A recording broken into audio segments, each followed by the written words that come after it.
آج ہم چیپٹر 4 اور ایپیسوڈ اس کا 2 کور کریں گے فائنل۔ اس سے پہلے ہم نے چیپٹر 4 کا ایپیسوڈ 1 کور کیا تھا اور یہاں تک کیا تھا کہ انسان جو کچھ بھی کرتا ہے اس سے اللہ کا کچھ نہیں سنورتا بلکہ اس کا اپنا سنورتا ہے۔ جس طرح سے ڈاکٹر ایک مریض کے لیے دوائی تجویز کرتا ہے تو وہ ڈاکٹر کا فائدہ نہیں ہوتا، اس میں مریض کا ہی فائدہ ہوتا ہے۔ تو اللہ تعالیٰ انسانوں کو ہدایت ڈائریکٹیوز دیتا ہے کہ ایسا کرو اور ویسا کرو اور ایسی زندگی بسر کرو تاکہ تم اپنے مقصد کو حاصل کر سکو، فلاح کو حاصل کر سکو، صلاح کو حاصل کر سکو۔ اس میں اللہ تعالیٰ کی کوئی غایت نہیں ہے، یہ انسانوں کے بھلے کے لیے ہے اور انسان کا بھلا اس میں ہے کہ خدا کے بتائے ہوئے قوانین اور قواعد کے مطابق اپنی صلاحیتوں کو صرف کرے۔ آنی اشکر للہ 31/12۔ ترجمہ تو اس کا یہی ہوتا ہے کہ اللہ کا شکر ادا کرو یا اس کے لیے شکر کرو۔ اس طرح بات سمجھ میں آتی نہیں۔ شکر کے معنی اگر آپ اپنی صلاحیتوں کو اس طرح صرف کرتے ہیں کہ وہ بھرپور نتائج پیدا کریں تو اس کو شکر کہتے ہیں۔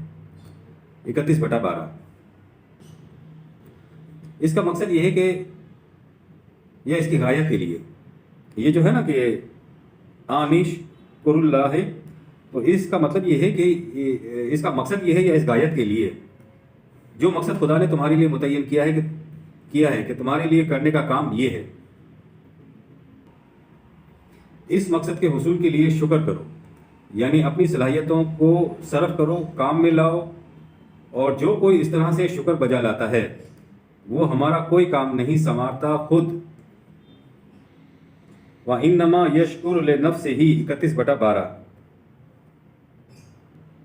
اپنی ذات کو سنوارتا ہے اور اپنی ذات کے حسن میں اضافہ کرتا ہے، اس کی صلاحیتوں کی نشو و نما ہوتی ہے، وہ اپنا کچھ کام کرتا ہے۔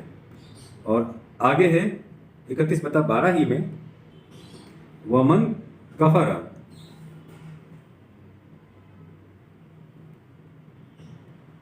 یہ جو باتیں بتائی گئی ہیں، جو اس سے انکار کرتا ہے اور اس کے خلاف جاتا ہے تو اس سے بھی ہمارا کچھ نہیں بگڑتا، اس سے بھی جو بگڑنا ہوتا ہے وہ اسی کا بگڑتا ہے۔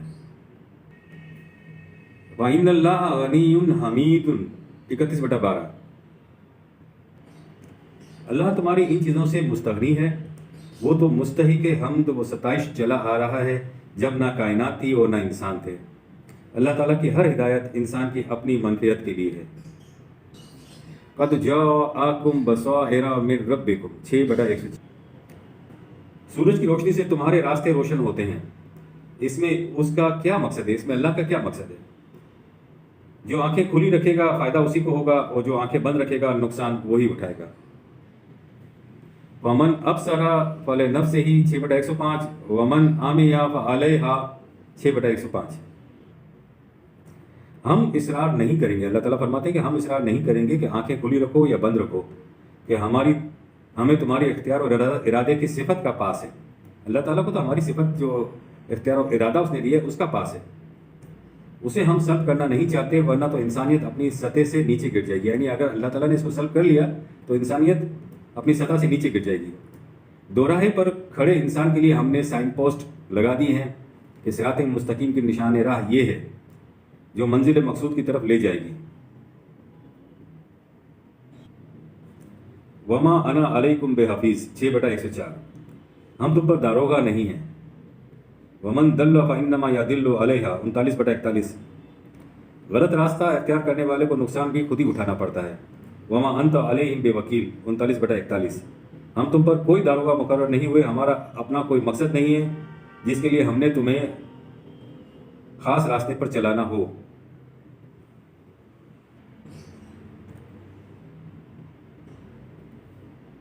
یہ جو ہدایت ہے، جو صحیح راستے کے لیے جو اللہ تعالیٰ نے حکم دیا ہے، اس پر چلنے سے خدا کا کوئی کام نہیں سنورتا، انسان کی اپنی ذات سنورتی ہے، اس کا اپنا بھلا اس کے اندر ہوتا ہے۔ وَمَنْ جَاهَدَ فَإِنَّمَا يُجَاهِدُ لِنَفْسِهِ 29/6۔ جو بھی جد و جہد کرتا ہے، جو بھی ہماری ہدایت کے مطابق جد و جہد کرتا ہے، فَإِنَّمَا يُجَاهِدُ لِنَفْسِهِ 29/6، وہ اپنی ذات کے سنوارنے کے لیے کچھ کرتا ہے۔ ان اللہ لغنی عن العالمین، اللہ تعالیٰ تو غنی ہے، تمام کائناتوں سے مستغنی ہے، وہ اپنے لیے کچھ نہیں کرا تھا، اس کو ضرورت ہی نہیں ہے کہ وہ کسی سے اپنا کام کرائے۔ وہ تو انسانوں کے لیے بھلے کے لیے کہتا ہے، انہی کے فائدے کے لیے کہتا ہے کہ اگر تم ایسا کرو گے تو تمہاری ذات سنور جائے گی، تمہاری زندگی حسین ہو جائے گی، انسان کی ذات آہستہ آہستہ اعلیٰ حد بشریت صفات خداوندی کے قالب میں ڈھلتی چلی جائے گی، یعنی اس کا آئینہ بنتی چلی جائے گی، خدا کی صفات کا آئینہ بنتی چلی جائے گی۔ اسی کا کچھ سنورتا ہے، خدا کا اس میں کچھ نہیں سنورتا۔ اور پھر یہ جو انسان کو بار بار ہدایتیں دیتا ہے، تاکید کرتا ہے، اگر وہ غلط چلتا ہے تو کہتا ہے کہ یا حسراتن علی العباد 36/30، میرے بندے تو نے اپنے ہاتھ سے کیا کر لیا۔ اس قدر ہمدرد و مشفق خدا خود یہ چاہتا ہے کہ انسان اس طرح کا بن جائے، اس مقصد پر پورا اترے اور اس قالب میں ڈھل جائے۔ اللہ تعالیٰ کی بارگاہ میں انسان کا ایک ایک سجدہ انسان کی جبینی نیاز کو حسین سے حسین تر کرتا چلا جاتا ہے۔ وَمَن یشکر فَإِنَّمَا یشکر لِنَفْسِهِ 31/12، جو نعمائے خداوندی کو قوانین خداوندی کے مطابق صرف کرتا ہے، اس کی ذات کی صلاحیتیں بھرپور انداز سے نشو و نما پاتی ہیں۔ یا وہ نہیں یا لا تشرک باللہ ان الشرک لا ظلم عظیم 31/13، اے میرے بیٹے، خدا کی محکومیت میں کسی اور کو شریک نہ کرنا۔ یاد رکھو، شرک ظلم عظیم ہے۔ جو ہی آپ نے کسی کو خدا کی محکومیت والا مقام دیا، جو مقام میں خدا بندی ہے، تو خدا واحد اپنے مقام پر نہ رہا، اس سے نیچے گر گیا۔ خدا کا جو مقام ہے قل هو اللہ احد 112/1، وہ اپنے مقام میں منفرد ہے۔ جب انسان اس کی انفرادیت کے مقام کو بدلتا ہے کسی کو اس کا ساتھی بنا کر، تو یہ ظلم ہے۔ ظلم کہتے ہیں کسی کو اس کے مقام سے ہٹا دینا ہے اور ساتھی بنا دینا ہے، تو یہ شرک ہے۔ دوسری طرف ایسا کرنے سے انسان کا شرف بھی متاثر ہوتا ہے۔ بات تو یہ تھی کہ انسان دنیا میں کائنات کی کسی شے کے سامنے نہ جھکے، بلکہ اسے مسخر کرے، کیونکہ یہ مسجود ملائک ہے۔ اگر یہ کائنات کی قوتوں کے سامنے جھک گیا تو پھر وہ اس مقام پر نہیں رہا جو اس کے لیے تھا۔ تو جب خدا کے ساتھ شرک کیا جائے تو خدا اپنے مقام پر نہیں رہتا، اور اسی لمحے انسان بھی شرک کرنے کی وجہ سے شرف انسانیت کے مقام سے گر کر ذلت و پستی میں چلا جاتا ہے۔ خدا کی عبودیت، خدا کے قوانین کی اطاعت انسان کی اپنی ذات کو سنوارنے کے لیے اور اس میں نشو و نما پیدا کرنے کے لیے اور اس کے حسن کو نکھارنے کے لیے ہے۔ خدا کا اس میں کوئی کام رکاوا نہیں ہے۔ انسان کے اپنے جذبات جب اقتدار خدا بندی سے سرکشی اختیار کر لیتے ہیں تو اسے قرآن شیطان کہہ کر پکارتا ہے۔ الم احد الیکم یا بنی آدم اللہ تعبدوا الشیطان 36/60، اے نوع انسانی، کیا ہم نے تم سے یہ بات نہیں کہی تھی کہ تم نے شیطان کی عبودیت اختیار نہیں کرنی، کائنات کی قوتوں کی عبودیت اختیار نہیں کرنی، یعنی ان کے سامنے جھکنا نہیں ہے، یعنی ان سے خوفزدہ نہیں ہونا، بلکہ انہیں مسخر کرنا ہے۔ یہی رویہ اپنے جیسے دوسرے انسانوں کے ساتھ بھی تمہارا ہونا چاہیے کہ تمہیں جھکنا نہیں ہے۔ اب چاہے کائنات کی قوتیں ہوں، تمہارے سرکش جذبات ہوں، یا دوسرے انسانوں کے ساتھ تمہارے رویوں کی کیفیت ہو، ان سب کو اقدار خداوندی کے ساحلوں کے اندر رکھنا ہے۔ اللہ تعبد الشیطان 36/60، ان کی عبودیت اختیار نہیں کرنی، بلکہ وہ آنے بدونی 36/61، صرف میری محکومیت اختیار کرنا، یہی صراط مستقیم ہے۔ اس جہاں کا کوئی بھی قانون، کوئی بھی نظام، کوئی بھی حکومت، یہاں تک کہ انسان کی اپنی ذات بھی خدا کے قوانین سے سرکشی اختیار کرے گی تو اسے قرآن طاغوت کہہ کر پکارتا ہے۔ اس کے برعکس خدا کے قوانین کی محکومیت اختیار کرنے والوں کو اپنے ہر معاملات میں اس کی کتاب سے اس کے قانون کو سامنے رکھ کر فیصلہ لینے والوں کے متعلق کہا ہے کہ وہ خدا کی عبادت کرتے ہیں، اور یہ جو اس طرح کی عبادت نہیں کرتے ان کے لیے کہا ہے کہ وَمَن لَّمْ يَحْكُم بِمَا أَنزَلَ اللَّهُ فَأُولَٰئِكَ هُمُ الْفَاسِقُونَ۔ اس آیت میں یہاں تک آیا ہے۔ اگلا ٹکڑا ہم لیتے ہیں ہم الظالمون، پھر اسی ٹکڑے ایک اور ٹکڑا لیتے ہیں ہم الکافرون، یعنی 42/43 اور 44 ہم نے لیا ہے۔